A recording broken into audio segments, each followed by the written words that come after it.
Break news. Russia అధ్యక్షుడు Putin పై Donald Trump fire అయ్యారు. పిచ్చి పట్టినట్టు పుతిన్ బిహేవ్ చేస్తున్నారని మండిపడ్డారు. ఇటు ఉక్రెయిన్ ను పూర్తిగా స్వాధీనం చేసుకునే ప్రయత్నం చేస్తే ఆ ఆలోచనే రష్యా పతనానికి దారి తీస్తుందని వార్నింగ్ ఇచ్చారు.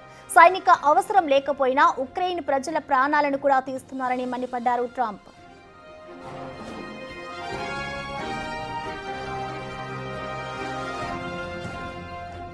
కారణం లేకపోయినా ఉక్రెయిన్ నగరాలపై క్షిపణులు డ్రోన్లతో విరుచుకు పడుతున్నారు అంటూ కూడా ట్రంప్ అయితే ఫైర్ అవుతున్నారు. ఇటు ఉక్రెయిన్ మొత్తాన్ని కూడా స్వాధీనం చేసుకోవాలనే ఆలోచన ఆయనకు సరైనది కావచ్చు, కానీ అది రష్యా పతనానికి కారణం అవుతుందంటున్నారు ట్రంప్. జెలెన్స్కీ విధానం కూడా సరిగా లేదని మండిపడ్డారు యుఎస్ ప్రెసిడెంట్.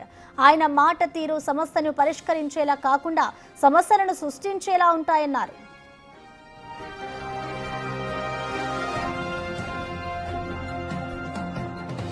మూడేళ్ల క్రితం తాను అధ్యక్షుడిగా ఉంటే యుద్ధమే మొదలయ్యేదే కాదన్నారు ఆయన. కనీసం ఇప్పుడైనా యుద్ధాన్ని ఆపే ప్రయత్నం చేస్తుంటే రష్యా ఉక్రెయిన్లో మాత్రం ఉద్రిక్తతలను పెంచుకుంటున్నాయని ఫైర్ అయ్యారు. నిన్న ఉక్రెయిన్ పై రష్యా భీకర దాడి చేసింది. రాజధాని కీవ్తో సహా పలు ప్రాంతాలపై 367 డ్రోన్లు, క్షిపణులు ప్రయోగించింది. మూడేళ్లుగా జరుగుతున్న యుద్ధంలో ఇదే అతిపెద్ద వైమానిక దాడి. ఈ దాడిలో దాదాపు 12 మంది ప్రాణాలు కోల్పోయారు.